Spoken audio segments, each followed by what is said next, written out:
Every morning, without fail, I wake up at exactly 5:30 a.m. and no alarm clock, no reminders. My old body no longer needs them. 77 years of life have sculpted an internal rhythm that wakes me up as reliably as a Swiss watch. I suppose you could call it an old habit, but it's one I cherish. My house on Barrett Avenue is simple and unassuming. A modest one-story with neat, weathered siding, and a small but well-tended front garden where I grow my beloved asters. There are many houses like this in Brunswick built in the 1950s when the town was just beginning to bloom. My neighbors think of me as an ordinary pensioner, living a quiet, humble life, and they're not wrong. Except for one thing. They don't understand that my restraint is a choice. A conscious decision to live simply. A decision I've made to avoid the distractions of excess. After a light breakfast oatmeal with nuts, fresh fruit, and a comforting cup of tea, I don my usual outfit. A simple yet elegant dress in muted tones, a classic jacket, and comfortable handmade leather shoes. I keep my jewelry understated. A pair of silver earrings and a watch, the only accessories I wear on a daily basis. I carry a soft leather bag and always top off my look with a modest hat. Its brim just small enough to be stylish but not too showy. My wardrobe isn't large, but every item is of impeccable quality, carefully chosen for longevity. Wesley, my son, with his love for flashy designer labels, has never understood this philosophy. By 6:15, I'm behind the wheel of my Volvo. It's not a new model, but it's well maintained, as reliable as it was a decade ago. I've always preferred things built to last, rather than for the temporary thrill of something new. As I drive through the streets of Brunswick, still quiet at this early hour, I'm reminded of how different this place is from cities like New York. Here, life moves at a slower, more deliberate pace. The streets are starting to fill with people, mothers pushing strollers, an elderly man walking his dog, teenagers huddled at the bus stop. It's the quiet hum of daily life in a city that doesn't rush. At 6:45, I park my car a few blocks away from the Wild Cherry restaurant. I don't park right out front. It's an old habit of mine. I prefer to keep my association with the restaurant as low-key as possible. The last part of my journey I always walk on foot, usually choosing a route through Central Square Park. The park is a peaceful little space, its century-old oaks casting long shadows over the well-kept benches. The Wild Cherry stands at the end of the street, 3 stories of brick, its large windows reflecting the early morning light. The sign, elegant in its simplicity, catches the eye. It's still early, and only the kitchen lights are on. I slip in through the side entrance, where Thaddeus, the night guard, is just finishing his shift. "Good morning, Miss Alina," he greets me. "Morning, Thaddeus. All quiet, I assume." "As always, ma'am," he replies, and I make my way up to my office on the 2nd floor. Behind the oak door of my office lies a world few people, even my family, are privy to. My office is a mix of old-world charm and modern functionality, an antique desk, walls adorned with awards, and photos chronicling the history of the Wild Cherry. One of my favorites is an old black-and-white shot of me from 50 years ago, standing proudly in front of the tiny diner that began it all. I can still remember how small it was, how uncertain I was back then. But look where we are now. I remove my coat and sit down at my computer. Modern technology, much to Wesley's surprise, is second nature to me. I review the reports, check reservations, and analyze the financials. Business is booming. The Wild Cherry is thriving, more successful than ever. By 7 o'clock. Rose Ames, my executive director, arrives. "Good morning, Alina. You're early today. Isn't that the usual?" I reply, though we both know I'm 15 minutes ahead of schedule. We lay out the paperwork and get to work discussing supplies, staffing, and the menu. We work seamlessly together. Then, Phoebe Nightingale, our chef, walks in. She's a small woman, strong in build and character, and she carries a presence that demands attention. "I need your approval on the new fall menu," she says, handing me a folder with photos and descriptions. We spend the next half hour reviewing every dish, tweaking the presentation and making adjustments. Sometimes we debate fiercely, but in the end, we always find common ground. "Okay," I say, after much deliberation. "I approve, but let's rethink the presentation of the duck breast. It needs something more elegant." At 8:30, I head down to the kitchen. The kitchen is a flurry of activity: junior cooks chopping vegetables, preparing sauces, and marinating meats. I move through the space, asking questions, tasting sauces, offering critiques. They know my standards well, and I treat them with the respect they deserve. "Good morning, Mrs. Hampton," Liam Barrow, a young cook, greets me. "Would you like to try this new sauce I've been working on?" I take a taste. It's rich, with interesting notes of cardamom and citrus. But I think it's too complex for our menu.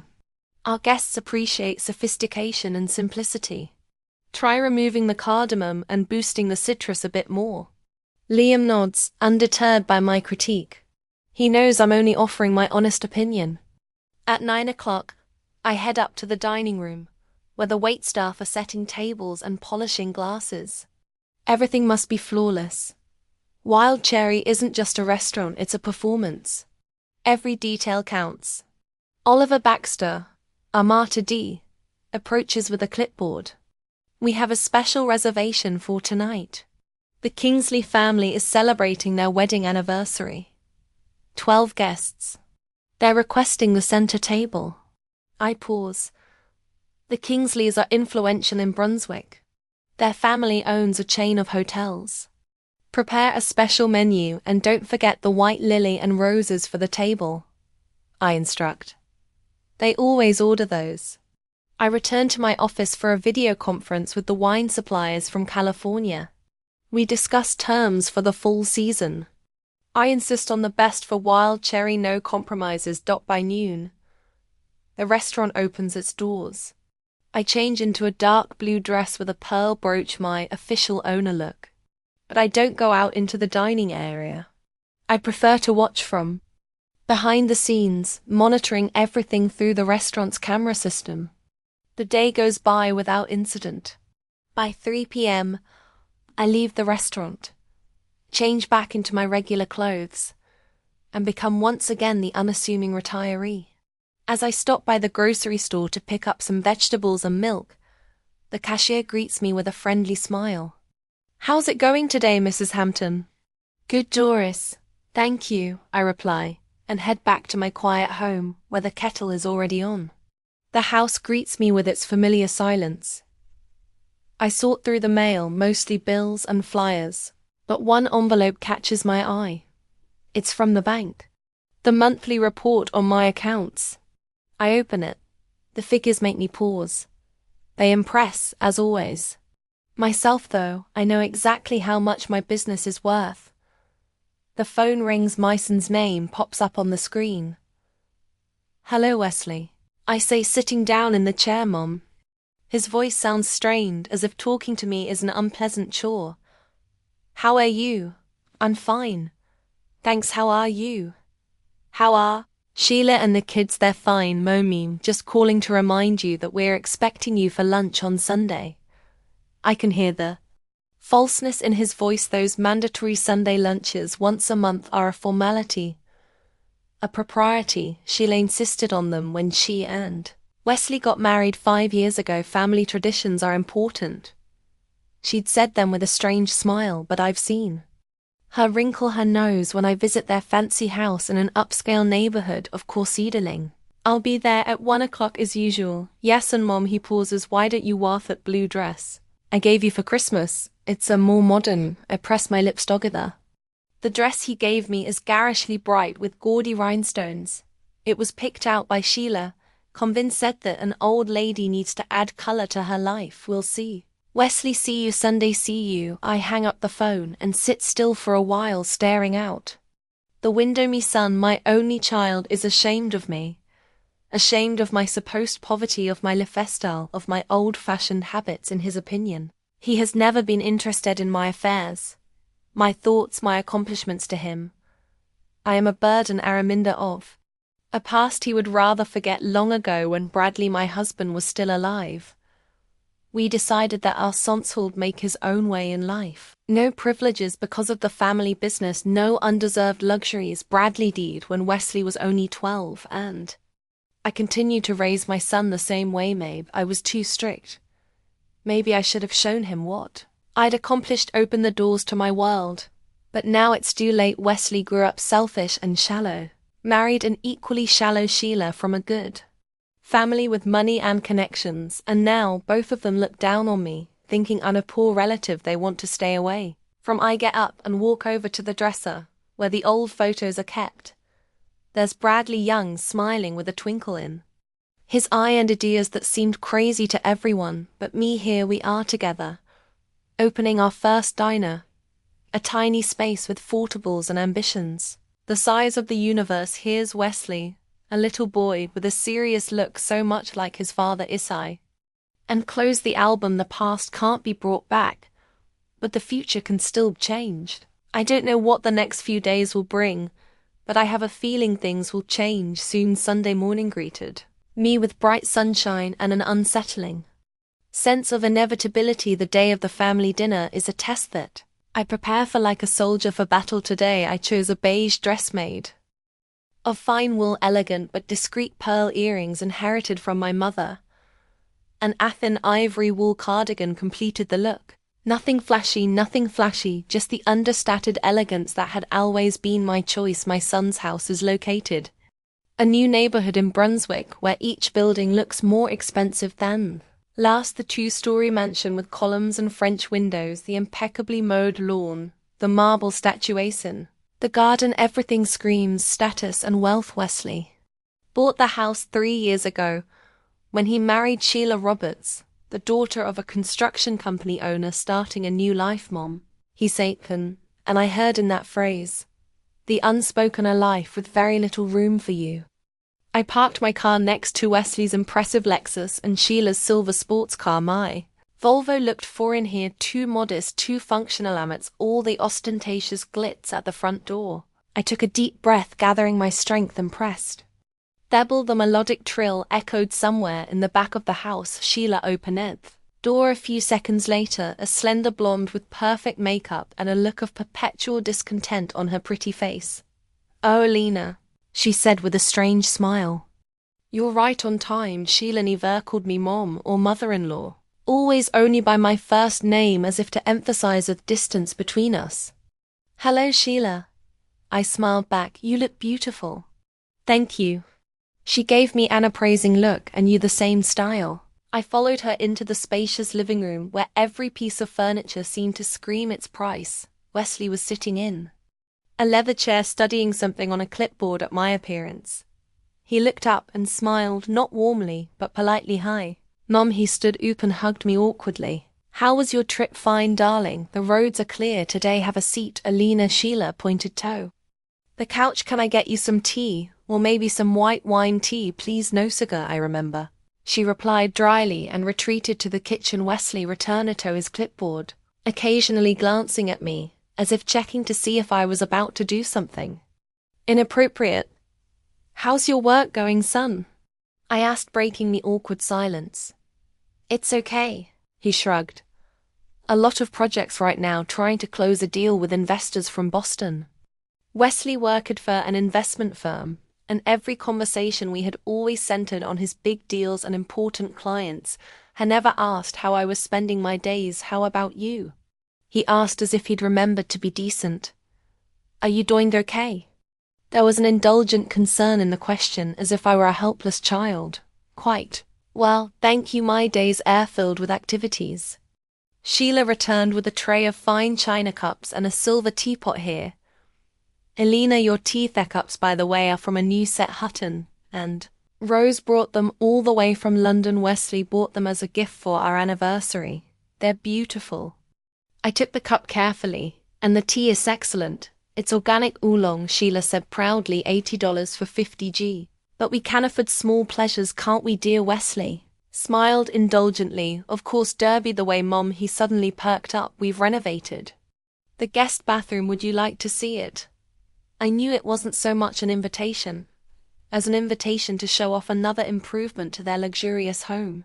I'd love to, I agreed, walked down a wide hallway lined with expensive paintings in massive frames. The guest bathroom shone with marble and gold faucets, Italian tile. Wesley announced proudly. Sheila had chosen the design herself. Very impressive, I said, thinking about how much money had been spent on a room that hardly anyone used back in the living room. We found that Sheila's parents, Howard and Vivian Roberts, had joined us. Howard was a heavy-set man with a red face and imperious manners. Vivian was a carbon copy of her daughter, only 20 years older, Alina. Vivian nodded at me with the same strained friendliness as her daughter. It's good to see you likewise, Vivian smiled back. Hello. Howard mumbled something unintelligible, and then turned to Wesley. Listened. Did I tell you a booth at real estate investment opportunity? Downtown, there are such prospects there. Now the men plunged into a business conversation, completely ignoring my presence. Vivian and Sheila were discussing the upcoming charity ball, which, by the looks of it, was going to be attended by all the high society of Brunswick. Surely you don't attend such events? Alina. Vivian turned to me with a touch of sympathy in her voice. No, I don't, I answered calmly. It's very tedious, she continued. All those expensive outfits, the jewelry, not everyone can afford it, and not everyone can afford it, Sheila added with a slight chuckle. It requires a certain education. Took a sip of my tea, keeping my expression unruffled. These women truly believed that the world revolved around their social gatherings and designer shoes. They had no idea that I could buy their entire closet without noticing the difference in my bank account. Well, it's time for dinner, Sheila announced, glancing at her gold watch. Our new cook had prepared something special. We moved into the dining room with its huge oak table and crystal chandelier. Sheila seated me between her and Vivian, away from the men who continued their business talk. Lunch was indeed excellent. Asparagus soup, duck breast with cherry sauce fresca with truffles. I ate slowly, savoring every bite and mentally noting that our chef at Wild Cherry cooks just as well, perhaps even better. Alina, how did you like the food? Sheila asked dubiously, expecting enthusiastic compliments. It's very good, I replied sincerely, especially the duck sauce. It's an interesting combination of cherries and rosemary.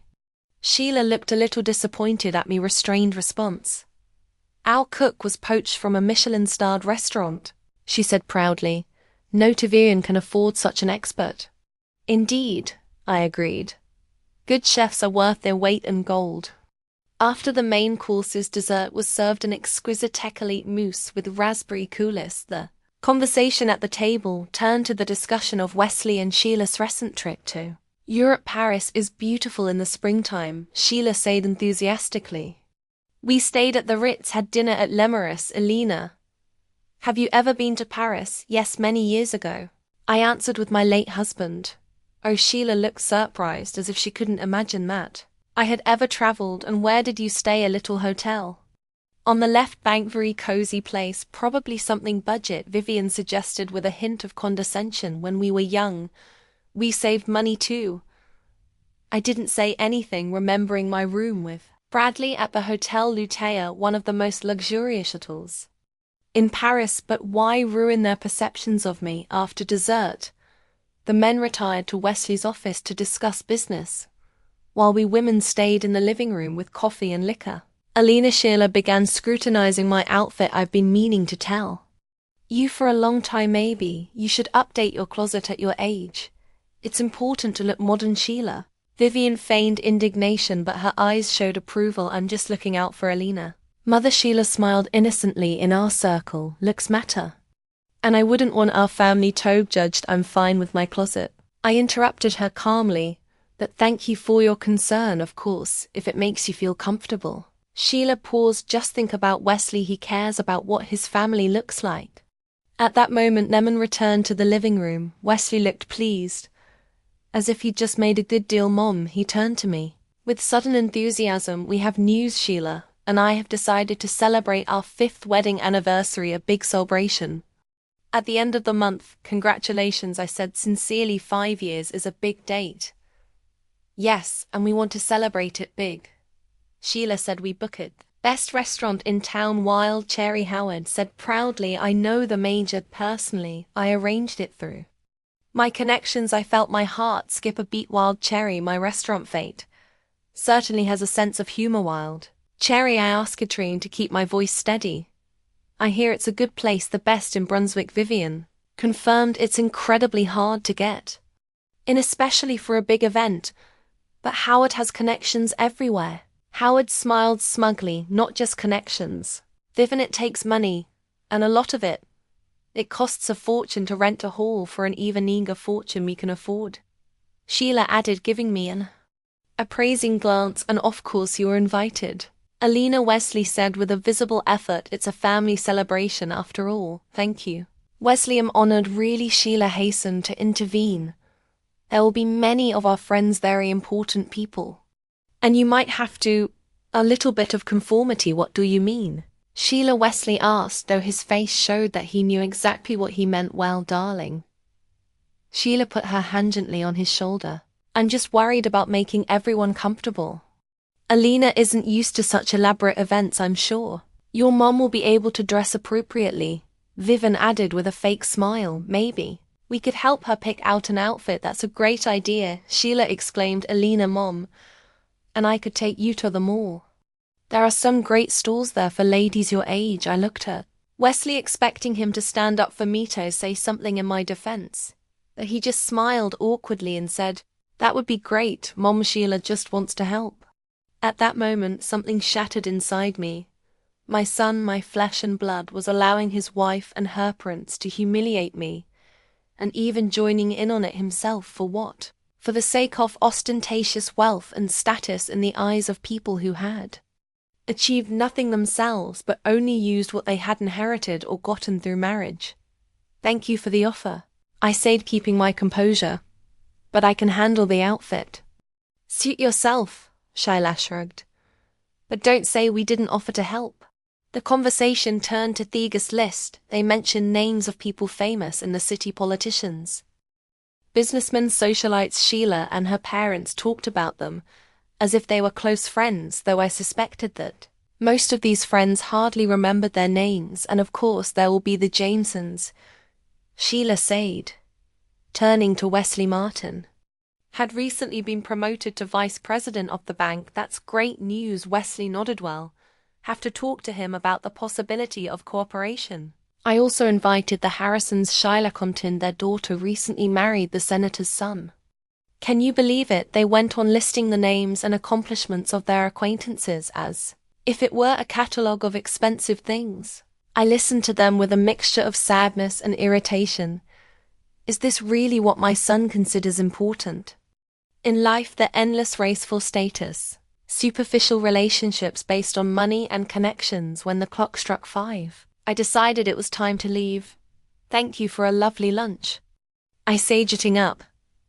But I have to go. So early? Sheila asked with ill-concealed relief. I still have things to do, I explained. Wesley volunteered to walk me to my car. When we got to the porch, he suddenly took my hand. Mum, don't be mad at Sheila, he said quietly. She's just, well, she's used to a certain standard of living. I'm not offended, Wesley, I replied, looking into his eyes. But it bothers me that you let her and her parents talk to me like that. They didn't mean to hurt you, he countered uncertainly. It's just that sometimes you can be too simple for their taste. Simple? I couldn't help the bitter chuckle. Well, Mabe, you're right, and about the anniversary, he continued, rubbing his neck nervously. Of course we want you to come, but there'll be some very important people there for my career, and you're afraid I'll embarrass you. No, he protested too quickly. It's just maybe you could make a little more of an effort, wear something a little more modern. I looked at my son, handsome, accessible, but so alien. Where is the boy who once looked up to me with Admiration was proud of my strength and independence. Now he was ashamed of me, ashamed of his. Brilliant future. I'll think about it, Wesley, I said, getting into the car. I'll see you at your party. He nodded, clearly satisfied that the conversation had ended without conflict. I started the engine and slowly pulled into the driveway. Feeling his eyes on me in the rearview mirror, I saw him. Back at the house, his expensive empty house full of stuff, but devoid of the things that really mattered in my office. On the second floor of the Wild Cherry, I was looking over the reservations for the coming week. My eye stopped at an entry highlighted in gold marker: 29th, Hampton Roberts Family Anniversary Party, 24 people VIP treatment. I gathered the management team: Rose, Phoebe, and Oliver. They sat in their chairs across from my desk looking at me intently. As you know, we have a big event coming up. In a week, I began pointing to a journal entry: my son and his wife's wedding anniversary, the same son who doesn't know what you really do. Phoebe said with a slight chuckle, exactly, and nodded. Funny coincidence, isn't it, of all the restaurants in Brunswick they chose mine. What are you planning to do? Rose asked, as usual, getting right to the point. I'm not sure yet. I tapped my fingers on the table thoughtfully, but I feel like it's time to call it a day. Oliver cleared his throat.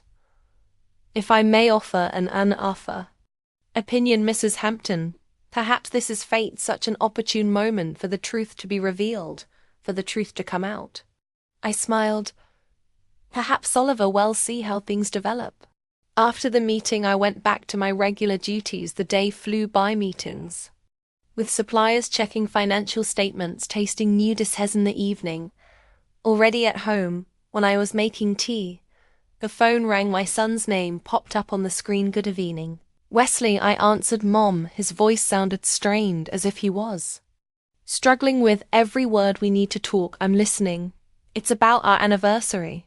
Heartwarming, do you see, we've had some difficulties with the organization. Did something happen with the restaurant? I asked, innocently, knowing full well that the Wild Cherry was fine. No, the restaurant is on. But he hesitated again. Mom, I'm really embarrassed to say this, but, Sheila, I thought maybe you shouldn't come.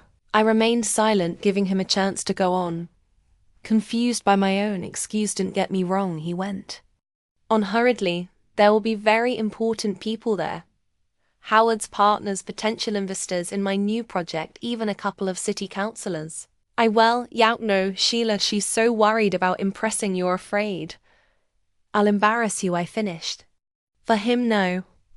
I mean, he stammered. Mom, you're a wonderful person, but you're not used to these events. Your clothes, the way you talk, you'd feel uncomfortable around these people, so you care about my comfort? I asked with undisguised irony. Of course I do. Hesized. On that theory, you wouldn't be comfortable.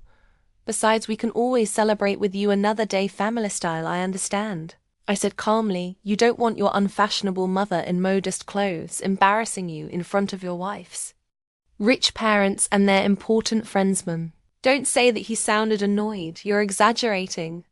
Am I? I took a sip of me tea. Be honest, Wesley, was this your idea, or Sheila's? He was quiet for a second. We both agreed it was for the best. I see. I sighed. Well, Wesley, I want to celebrate your anniversary without me. Thanks for understanding. Mom's relief in his voice was almost palpable. Well, be sure to stop by the next day and let you know how it went, of course, I replied in a steady voice. Have a good evening. I hung up the phone and sat looking out the window at the darkening sky. For a long time the tea in my cup was getting cold. I didn't notice it. Something inside me had finally broken that last thread of hope that my son would one day see me as something more than a burden. The next morning I called Rose. I need you to organize an emergency meeting, me, Phoebe and Oliver, tonight at 10 o'clock. Is something wrong? I could hear the concern in her voice. You could say that, I answered. I'd made a decision. At 10 o'clock we're gathered in my office. I told them about my conversation with my son yesterday without hiding any of the unpleasant details, and now I concluded, I want you to help me organize a little surprise for my family. Phoebe leaned forward, her eyes sparkling. It would be my pleasure. Elena, what's on your mind on the day of the gala? I'm going to show up at the restaurant, not as a guest, but as the owner. I smiled. It's time to take off the mask. That's great, Phoebe exclaimed. It's about time we put these snobs in their place. Rose was more restrained. Alina, are you sure this could have serious consequences for your relationship with your son? Do we have a real relationship? No, I asked bitterly. My son is ashamed of me. His wife and her parents look down on me. What do I have to lose? Oliver, who had been silent until now, raised his hand. If I may, I have an idea how to make this moment especially memorable. I'm Alair's Oliver. What if during the gala, when toasts are usually made, Phoebe came out into the hall and thanked you as the owner for your many years of running the restaurant publicly in front of all feasts? A rare smile appeared on his face for the always reserved Maitre. It will be spectacular, Rose said with a slight smile. I like it, I agreed. But on one condition. I don't want it to seem like revenge or humiliation. Just the truth, which was long overdue. The next week flew by in preparation. I personally went over the menu for the gala, making sure only the best food and wines would be served, no matter what it was. My only son's wedding anniversary, and I wanted everything to go perfectly. The evening of the 29th came unexpectedly quickly. I chose for this occasion an elegant black dress from a famous designer, which for years was stood in a special case in the depths of the closet. I completed the look with a pearl necklace with a diamond clasp, a gift from Bradley for our last anniversary. My makeup was understated but flawless, and my hair was styled in a simple but elegant style. Looking at my reflection in the mirror, I was surprised to find that I wasn't nervous at all. It was as if the years of pretending were over, and I could finally be myself. Alina Hampton, who had created one of the best restaurants in town, not poor Wesley's Mothery, arrived at the restaurant an hour before the gala began. Rose met me at the service entrance. You look amazing, she said with genuine admiration. Wesley won't recognize you. Thank you, I smiled. Is everything ready? Everything's on schedule. The guests will start arriving in 30 minutes. Phoebe's prepared special menu and Oliver's briefed the staff. Your table is ready in the corner where you'll have a clear view of the entire room. But you won't be noticed right away. Great, I nodded. Then we'll begin our little performance. I took my seat at a secluded table, ordered a glass of champagne, and watched the guests arrive. Most of them I knew, big businessmen, politicians, the cream of society in Brunswick. They all greeted each other with exaggerated cordiality, exchanging compliments and the latest gossip. At 7 o'clock arrived the main culprits of the celebration, Wesley and Sheila, glowing with pride. Sheila's parents, Howard and Vivian, followed them, looking like people accustomed to luxury and attention. Oliver personally escorted them to the center table, which was set with the utmost care. I watched my son look around the room with an important look, nodding condescendingly to the waiters, whispering something in Sheila's ear that made her laughy look like the perfect couple from a glossy magazine. Beautiful, successful, impeccably dressed, but I could see fearful selfishness in their smiles, the tension in the way they held themselves, as if they were always waiting for others to judge them. The evening went on as usual. Dainty dishes were served, expensive wine was poured, toasts were made to the health and happiness of the young couple.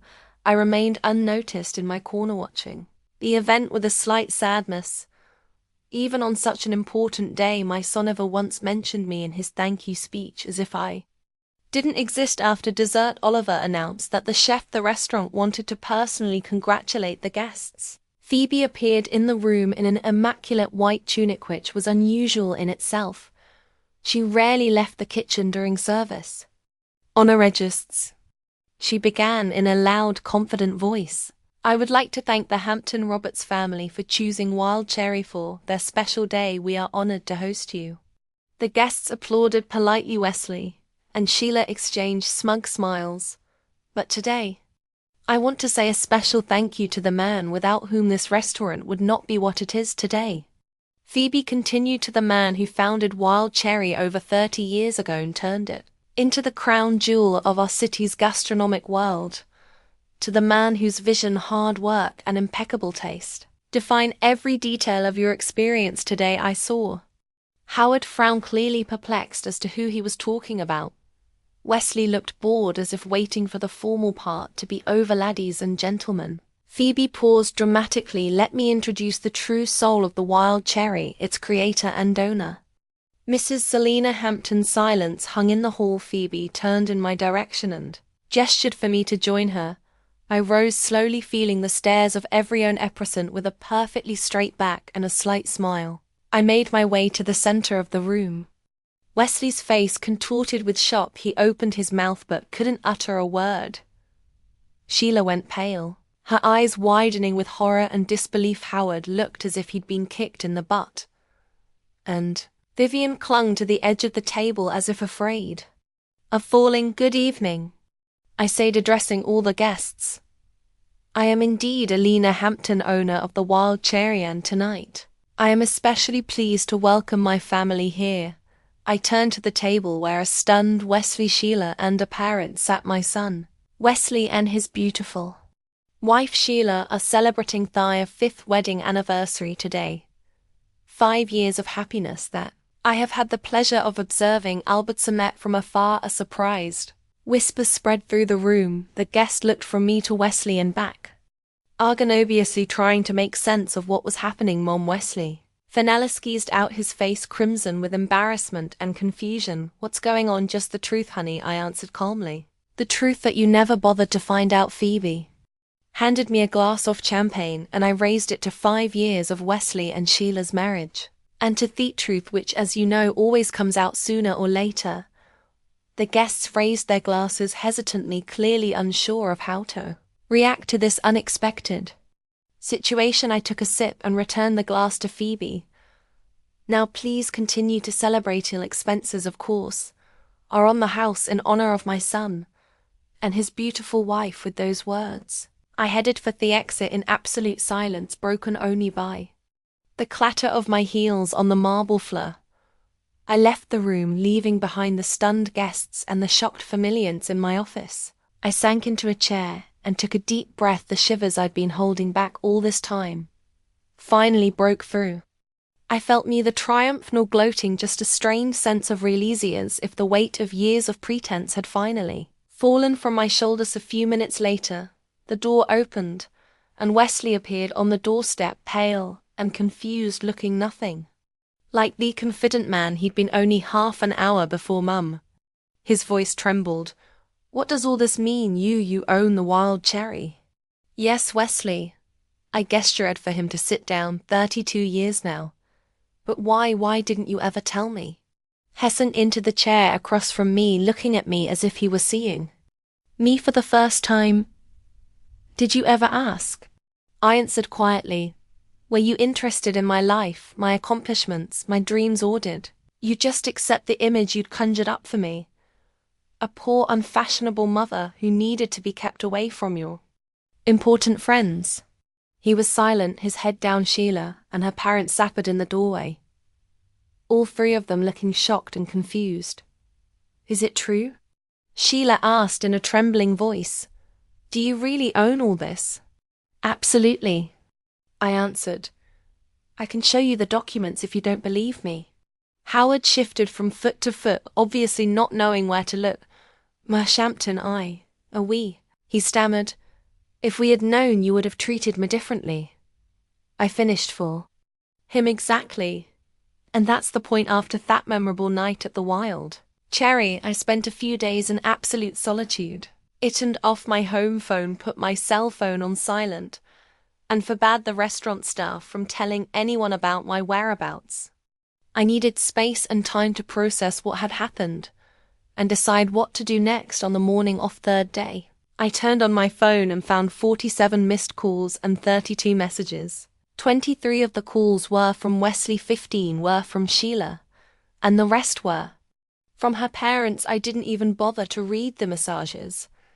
I just turned on the answering machine and made coffee as the coffee dripped slowly into the cup. I thought about that night, Wesley's face when Phoebe introduced me as the restaurant owner. A mixture of shock, shame, and disbelief. Sheila instantly pale, wide-eyed. Howard losing his usual swagger. Vivian not knowing what to say for the first time in her life. These images came back to Mimind again and again, but strangely they were neither Satisfying nor relieving phone rang again. Wesley, I stared at the blinking screen, but took my time and ring. Finally, the signal stopped and the answering machine came on. Mom, it's Megan. Wesley's voice sounded exhausted. Please pick up the phone. We need to talk. I realize you're angry, and you have every right to be, but at least give me a chance to explain myself, please. I'll keep calling until you answer. I sipped my coffee, feeling the bitter taste spread across my tongue. Explain myself, and what could he possibly say? What excuse could a man who'd been ashamed of his own mother 4 years have? The phone rang 7 more times during the day. Wesley 3 times, Sheila twice, and Howard and Vivian once each. I listened to all the messages without answering any of them. Wesley, Mom, I don't know what to say. I've been such an idiot. Please let's meet and talk. Sheila, Alina, this is Sheila. We're so sorry, we didn't know. Please call us back. We want to make this right. Howard, Mrs. Hampton. Howard Roberts. I would like to offer my sincere apologies for our previous behavior. Perhaps we could discuss it over lunch. Any place of your choice, of course. Vivian. Alina, dear, this is Vivian. I just wanted to say how much we admire your accomplishment. The Wild Cherry is an amazing establishment. I've always told Sheila. You're an extraordinary woman. Please give me a call. I'd so love to have you over 40. Hypocrisy in its purest form, their words, their tone, their sudden respect, it all made me chuckle bitterly. Where were the apologies and admiration when they thought I was a poor relation, when they looked down on me and made condescending remarks about my clothes, my house, my life? That evening, I called Harold Finch, me lawyer, and perhaps my only real friend, tomorrow at 10 in your office. I said without preamble, we need to discuss my will. Is something wrong, Alina? I could hear the concern in his voice. You could say that, I replied. I'll tell you when I meet you. The next morning as I left the house, I noticed a familiar car parked across the street. Sheila's silver sports car. She was sitting behind the wheel, tapping her fingers nervously on it, obviously waiting for me to show up. When she saw me, she hurriedly got out of the car.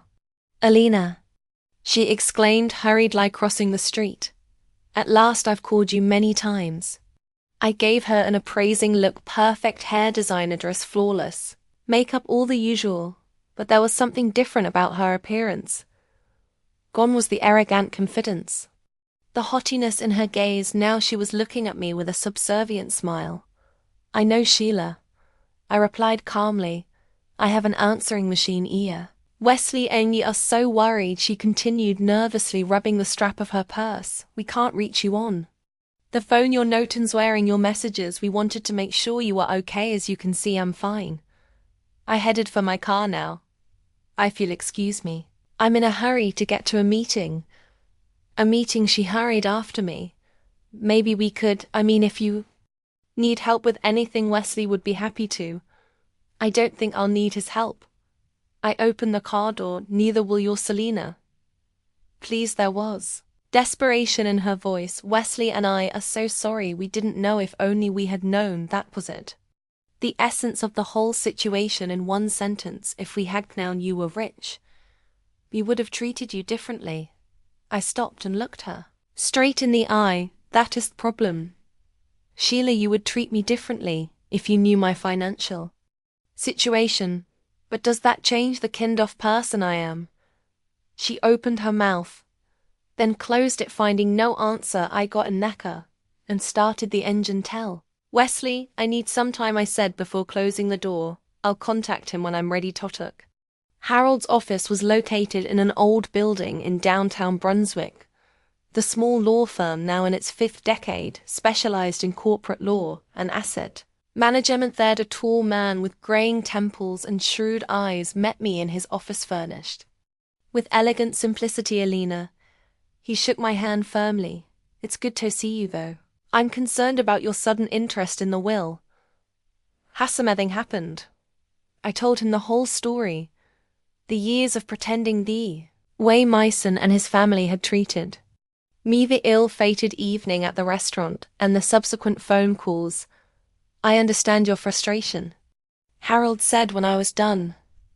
But are you sure you want to make changes to the will now, while the emotions are still fresh?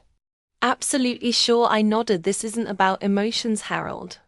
It's about me finally seeing my son's true face, and I didn't like it was spent 3 hours reviewing every paragraph of my will. I had originally planned to leave the bulk of my estate, including the restaurant, to Wesley. Now things had changed. I want to set up a trust fund. I told Harold some of the money would go to scholarships for young chefs and restaurateurs. Another part to support small businesses in Brunswick and Wild Cherry. Harold asked their restaurant will be jointly run by Rose and Phoebe. I replied firmly they deserve it for their years of dedicated service in Wesley. I wondered, despite everything that had happened, he was still my son, my flesh and blood. He'll get the house and some amount of money. I finally said now. Not to need, but not so much that he won't have to work. Nodded, making notes. Well, be ready in a couple days. Anything else we need to discuss? No. I shook my head. Just don't request. Don't tell anyone about the contents of the will, especially Wesley or his wife, if they suddenly decide to contact you, of course. Harold looked at me seriously. You know, I respect confidentiality. Leaving Harold's office, I decided to have lunch at a small cafe nearby. Just as I placed my order, my phone rang. This time it was Howard Roberts. I'm sorry to bother you, Mrs. Hampton. His voice sounded genuinely respectful. I realize you probably don't want to talk to us right now, but you're right. Mr. Roberts interrupted him. I really don't want to talk, but since I picked up the phone, go ahead and talk. I'd like to Vivian, and I would like to take you to lunch as an apology for our inappropriate behavior in the past. Inappropriate behavior? I couldn't hold back a bitter laugh. You mean your arrogance and condescension, or the way you let your daughter humiliate me in my own home? Mrs. Hampton, we're truly sorry. You could hear the desperation in his voice. We didn't know exactly. Mr. Roberts, I interrupted him again. You didn't know I was rich. But is that an excuse for treating a person with disdain? Is my worth as a person determined by the size of my bank account? He was silent for a few seconds, clearly not knowing what to answer. Of course not, he finally said uncertainly. But still, perhaps you could allow us to make amends. A business proposition, perhaps. I have some promising projects that might interest you. That was it, not just an apology business. Now that it turned out I owned a successful restaurant. Howard saw me as a potential investor for his promising projects. Thank you for the offer, Mr. Roberts. Beauty, I'm not interested, I replied dryly. Not in the dinner, nor in your projects. But Mrs. Hampton, good day. I ended the call and turned the phone off. The waitress brought my order, a salad and a cup of green tea. I ate slowly, thinking about my conversation with Howard. His words only confirmed my thoughts. Their sudden interest in me had been motivated solely by money, not remorse, not realization of my disgusting behavior, but pure self-interest. When I returned home, I found a huge bouquet of flowers and a box of chocolates on my doorstep. Attached to the bouquet was a card: love from Wesley and Sheila, please call us. I took the flowers into the house and placed them in a vase. Beautiful roses, expensive you could tell by the quality of the buds and the design of the bouquet. Sheila always had a knack for choosing decorative gifts, but flowers couldn't make up for what had happened between us over the years. In the evening, I turned my phone back on and found a few more messages from Wesley. Mom, I know you're mad, you have every right to be, but please give me a chance to explain myself. I love you, I really do. Mum, Sheila says she saw you this morning. Why aren't you answering your cell phone? We're worried, Mom. I'm coming over tomorrow. We need to talk face to face. That last message made me tense up. I wasn't ready for a face to face with Wesley. Not now. When the wound was too fresh, I sent him a quick text. Wesley, I appreciate your concern, but I need time. Please don't come uninvited. I'll get back to you when I'm ready to talk. The reply came almost instantly. Okay, Mum, I understand, but know that I'm very sorry, and I love you. I put the phone away, not knowing whether to believe those words. Did he really love me, or just my money, my status, my successful business? How do I tell the difference between genuine remorse and self-interest? The next day I decided to go back to work. Wild Cherry couldn't function for long without my guidance. especially after such a vivid revelation of my identity staff. Needed guidance, suppliers needed contract confirmations, and customers needed reassurance that their favorite restaurant would continue to operate as before. Barely had he entered my office when Rose informed me of the unexpected visitors, Vivian and Howard Roberts are waiting in the lobby. She said with a slight chuckle, they say they want to apologize in person. And they brought her a gift. What kind of gift? I asked, suspiciously. A painting, from the looks of it, an expensive one. I sighed. Another attempt to buy my favor, a gift that was supposed to demonstrate their refined taste and financial means. Tell them I'm busy, I replied, and that I don't need gifts. Rose nodded, but then hesitantly added, Alina, perhaps you should at least listen to them, not for their sake, but for your own peace of mind. I wondered, maybe Rose was right. Maybe I should have listened to their apology to finally close this chapter. Okay, I finally decided, let them come up, but warn them. I only have 10 minutes. A couple minutes later, Howard and Vivian entered my office. They looked unaccustomedly uncertain, especially Howard, usually so confident and boisterous. Vivian smiled nervously, fiddling with the pearl necklace around her neck. Mrs. Hampton, Howard began, extending his hand to me. Thank you so much for seeing us. I shook his hand briefly and pointed to their chairs across from my desk. I don't have much time. Emma Roberts, to what do I owe the visit? We've come to apologize, he continued, seating himself. Our behavior has been inexcusable. We have treated you with neglect, and for that there is no excuse. Alina, dear, Vivian included with a strange smile. We were so blind, didn't see. What an amazing woman you are to create such a successful business, to run it all these years. It's only admirable. I watched them carefully. Their words sounded sincere, but their eyes betrayed their true feelings. A mixture of envy, fear, and calculation. They weren't regretting their behavior. They were afraid of losing access to the powerful man I'd unexpectedly turned out to be. We brought you a small gift, Howard pointed to a bundle leaning against the wall, a painting by a well-known local artist. We thought it would fit in nicely with the decor of your restaurant. Thank you, but I don't want any gifts, I said firmly, and if that's all you have to say, then our meeting is over. I do have a lot of work to do, but Alina, Vivian pitched forward, her eyes looking pleadingly at me. We were hoping we could start over.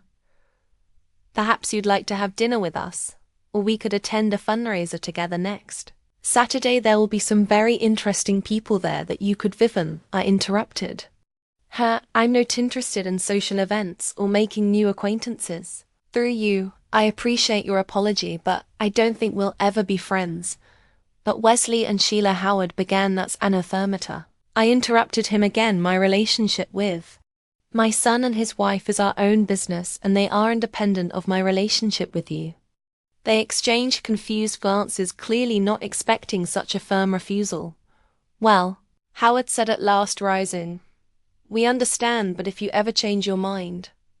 I don't think so, Mr. Roberts. I stood up as well, signaling that the audience was over. Good day. When they left, I went to the window and took a long look outside, watching them get into their expensive automobile. Vivian was saying something, emotionally waving her arms, and Howard was nodding glumly. I could almost imagine their conversation. Resentment at my ungrateful plans for how to gain my favor, and perhaps my investment, regret for lost opportunities. I returned to my desk and plunged into my work, trying not to think about them. But my thoughts kept coming back to Wesley. My son, my flesh and blood. Did money mean more to him than kinship? Or was there some sincerity in his sudden remorse? That same evening, I received an email from Sheila, a long one full of apologies and explanations. She wrote about how sorry she was, how delighted she was with my success, how she wanted to reconnect, and at the end a request to meet to talk things over. I didn't respond. What was there to discuss? Their attitude towards me changed only after they found out about my financial situation. That spoke for itself. The next day, another letter arrived, this time from Wesley's shorter but emotional mum. I know you don't want to talk to me right now, and I understand why. I've been a terrible son, letting Sheila and her parents treat you without the respect you deserve, shamed you when I should have been proud of you. I am unforgivable, but I'm asking you to give me a enchanting conversation, face to face. I'm not going to ask for money or help with my business. I just want to try to fix what can probably still be fixed between us. Love, Wesley, that letter touched me more than I expected. There was no mention of money or a restaurant, just an admission of guilt and a plea for forgiveness. Perhaps there was still something of the boy I had once known and loved in my son. I decided it was time to talk to him, not right away, but soon, when I was ready to hear his explanation and decide if he deserved a second chance. A week after the truth was revealed, I signed the new will in Harold's office. Everything was as we discussed: a trust fund to support young talent, a restaurant run by Rose and Phoebe, a house, and some money for Wesley. Are you sure this is the final decision? Harold asked as I signed my name. I'm sure, I nodded. It's a fair distribution of what I've earned in my lifetime. What about Wesley? Have you decided to talk to him? Yes, I sighed. I've set up a meeting for tomorrow at the restaurant in my office. It's time for a serious conversation. Harold nodded understandingly. Whatever you decide, Alina. Remember, you don't have to forgive just because he's your son. Forgiveness has to be earned. I know, I replied quietly, but I at least want to hear what he has to say. Perhaps not. Alice lost leaving Harold's office. I headed to the restaurant. I spent the day doing usual things: checking accounts, talking to suppliers, tasting new dishes, but my thoughts kept returning to my upcoming meeting with Wesley. What would I tell him? Would I be able to forgive years of neglect and shame? And most importantly, would anything change between us after this conversation? He scheduled a meeting in my office at the Wild Cherry for 9 o'clock in the morning, a time when the restaurant was still closed to the public and no one would disturb us. I arrived early in the morning at 7:30 to prepare myself, not only practically, but also mentally. Rose coming in with my morning reports noticed my nervousness. It's going to be okay, Alina, she said, squeezing my hand reassuringly. You're a strong woman, you'll get through this, I know.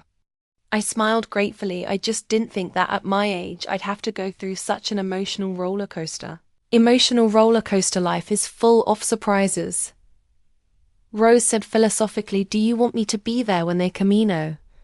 I shook my head. It should be a conversation between me and my family. Whatever she was. At 8:55, the security guard called Wesley Sheila, and unexpectedly, Sheila's parents had arrived and were waiting in the lobby. I hadn't invited Howard and Vivian, but they seemed to think it was a family matter for them to show them in. I ordered and straightened in my chair, mentally preparing myself for the conversation to come. They came into the office together. Wary, unusually quiet Wesley looked gaunt shadows under. High-sized Sheila was as impeccably dressed and make-upped as ever, but her usual self-assurance was gone. Howard and Vivian stayed behind as if they weren't sure they were welcome here. Good morning. I greeted them. Have a Sethi took chairs across from my desk. Wesley sat directly in front of me, Sheila next to him, her parents a little to the side. Mom. Wesley began, swallowing nervously. Thank you for agreeing to meet we. I realize you're very upset and you have every right to be. I'm not upset, Wesley. I replied calmly. I'm disappointed. There's a difference, of course. He lowered high size anyway. I want to apologize for everything, for the way I've treated you over the years, for letting Sheila and her parents. We want to apologize too, Sheila interrupted him, stepping forward. Alina, our behavior was inexcusable. We judged you based on appearances, without bothering to find out what an amazing person you really are. An amazing person, I repeated, looking her straight in the eye. Was I an amazing man to you? 2 weeks ago, Sheila, or only after you found out I own this restaurant? She blushed and looked away. I know how it looks, she said quietly. But I'm really sorry. We're all sorry. Mrs. Hampton. Howard entered, leering his throat. I understand that we weren't invited to this meeting, but Vivian and I felt we owed you a personal apology. Our behavior was unacceptable, yes. It was, I agreed. But you know what the sad part is, that even now you don't realize what exactly your mistake was. You think the problem is that you didn't give me the respect I deserve because you didn't know my financial situation. But the real problem is deeper than that. You judge a person's worth by their bank account. And that says more about you than it does about me. There was a heavy silence in the office. Wesley looked as if I'd hit him. Sheila fidgeted nervously with the ring on her finger. Vivian stared at the floor, and Howard fidgeted awkwardly in his chair.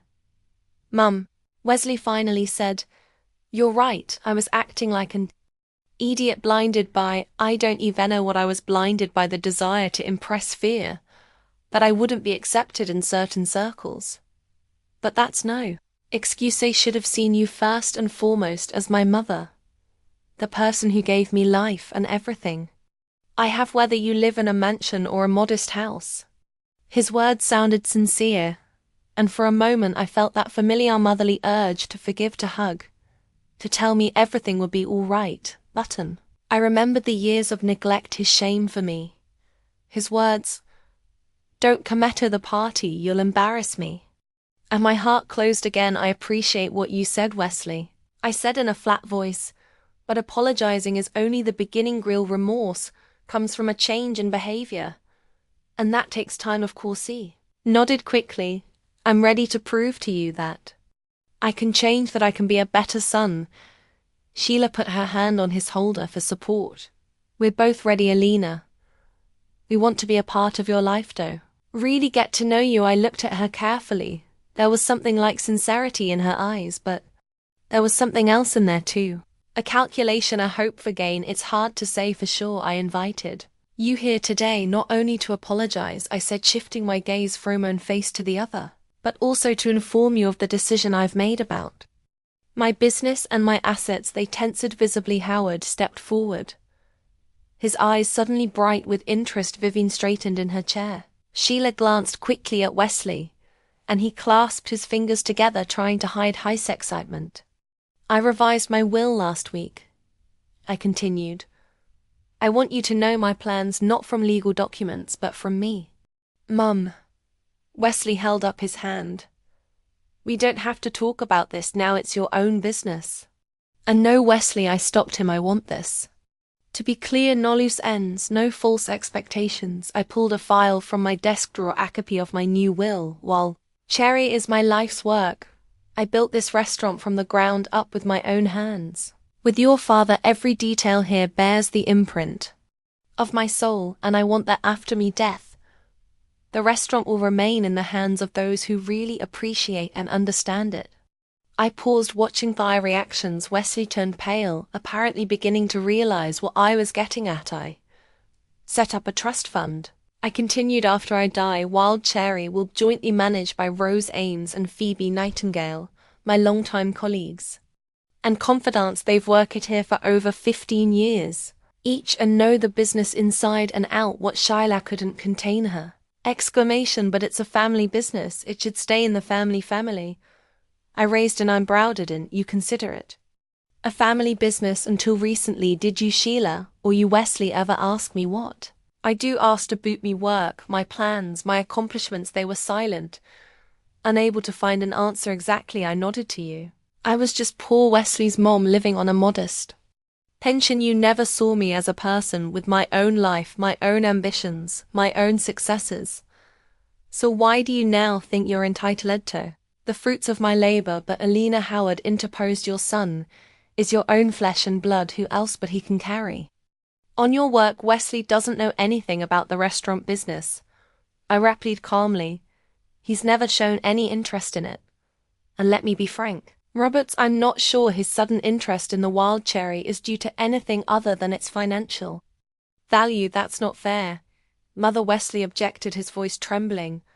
"I could have learned I could be a part of this business working with you could." I agreed, "if you'd shown interest sooner, instead of after you found out how much it cost." "And what are you leaving us?" Sheila asked, nothing her disappointment. "Nothing." I stared at her for a long moment, wondering at her unconcealed greed. Even now, after everything that had happened, she was only thinking about money. "Wesley's getting the house on Barrett Avenue," I answered, "the one you've always criticized so much, and a certain amount of money, enough to live comfortably, but not luxuriously. A house." Sheila Couldn't hide her disappointment, but it was so small and old-fashioned, but cozy. I smiled and completely paid for no mortgage. A lot of people would be happy to inherit something like that. And the rest of the money, Howard asked, unable to restrain his curiosity. Besides the restaurant, you must have considerable savings, Sherwood.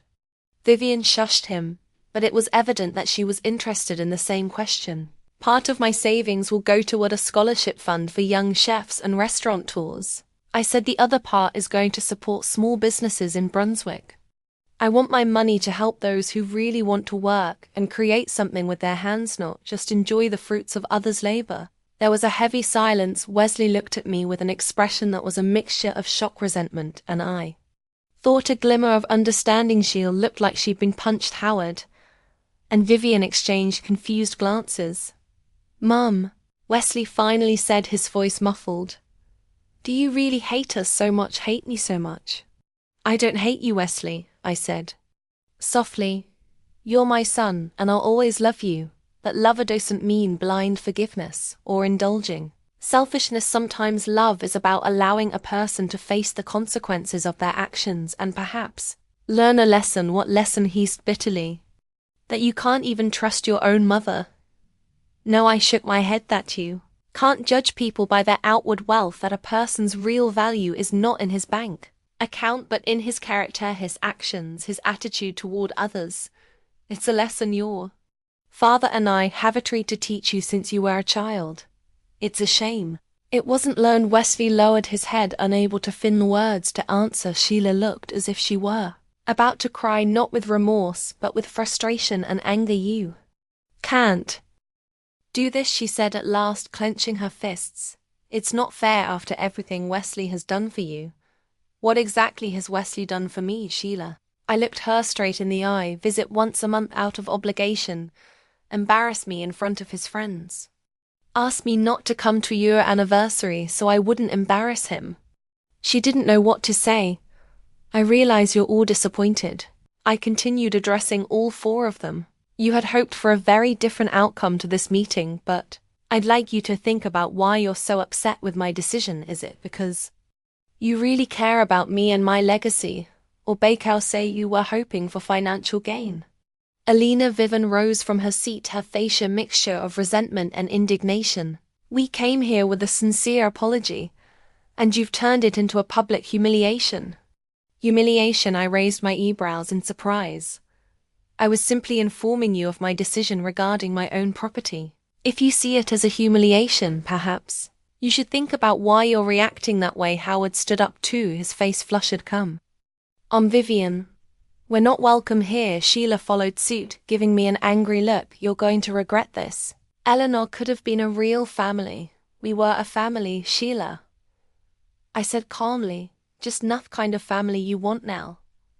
They headed for the exit. Wesley remained seated, looking at me with an expression I couldn't quite pinpoint. Resentment, regret, realization. Are you coming, Wesley? Sheila asked sharply, stopping at the door. He rose slowly. Yes, I'm coming. But before Hef allowed his wife, he turned to me. Mom, I understand that you're angry, and you probably have a right to be. But is there really no turning back, no way to make things right? I looked at my son, a grown man who seemed to be just now beginning to realize the real consequences of his actions. There's always a way, Wesley, I answered quietly. But it doesn't start with waiting for an inheritance, but with a sincere, disaretto change. If you really want to repair our relationship, not for money or status, but because I'm your mother and you love me, my door is always open, but on my terms, not yours. He nodded, as if accepting that answer, and followed his wife and her parents out the door. When the door closed behind them, I let myself take a deep breath and leaned back in my chair. A strange feeling came over me, not triumph, not gloating, but a quiet confidence that I had done the right thing for the first time in years. I felt completely free of the burden of pretense and unspoken grievances. A few minutes later, Rose came into the office. Is everything all right? I watched them leave. They didn't look happy. Everything's fine, I smiled. It's just hard for some people to accept the truth, especially when it doesn't match their expectations. So what now? She asked, taking a seat in the chair that Wesley had recently occupied. Now I stood up and walked over to the window, looking out at the street where Brunswick's normal life was going on. Now we continue to do what we've always done, run the best restaurant in town, only now I won't be hiding anymore. Sounds great. Rose smiled. What about Wesley and his family? Time will tell. I shrugged. If their interest in me was based on money alone, they'd be out of my life as quickly as they'd appeared. If there was any sincerity in what they said, maybe one day we can start over on an honest basis. That night, for the first time in years, I appeared in the dining room of the Wild Cherry, not as a secret observer, but as an open owner. I went around the tables, talked to guests, accepted compliments and thank yous. Many of the regulars were surprised to learn who I was, but their respect and warmth only reinforced the idea that I had been living in the shadows for too long. 2 weeks after our conversation, Wesley sent me a letter, not an email, but a real handwritten paper letter. There was no mention of the inheritance or the restaurant, just a sincere apology and a request for another meeting, this time alone without Sheila and her parents. I agreed, but made the appointment not at the restaurant, but at a neutral place, a small cafe on the outskirts of town. I don't know what this new beginning will bring, whether we will be able to restore what was destroyed by years of estrangement and misunderstanding, but I do know one thing for sure. I will no longer live a double life. I will not hide my accomplishments or diminish my worth for the sake of someone else's comfort. I am Alina Hampton, owner of Wild Cherry, a woman who created a successful business with her own hands, and now the whole world will know it. And as for Wesley and his family, they learned an important lesson. The true worth of a person is not measured in money, and that lesson cost them a fortune. Is that fair? Probably not, but life is rarely fair. It simply offers us lessons we must learn to become better people. I continue to run Wild Cherry, now openly, with pride in what I've created. Every morning I come into the restaurant not through the side entrance, but through the main entrance. Say hello to the staff, discuss the menu with Phoebe, the finances with Rose, guest service with Oliver. I'm no longer hiding or pretending, and in this new open life, Eve finally found what I've been looking for all these years. Not just success or recognition, but true freedom to be myself without masks or excuses. Wesley, well, he now has a chance to prove that he truly regrets his past behavior, not for the sake of inheritance or money, but for the sake of restoring Ariel's sincere relationship between mother and son. Whether he'll be able to take advantage of it, time will tell. But one thing I do know is that my doors are open to true love and respect, but forever closed to self-interest and pretense, and therein lies perhaps the most important legacy I can leave. Not money or possessions, but the lesson that a person's true worth is not determined by his wealth, but by his character, his actions, and his ability to see real value in others.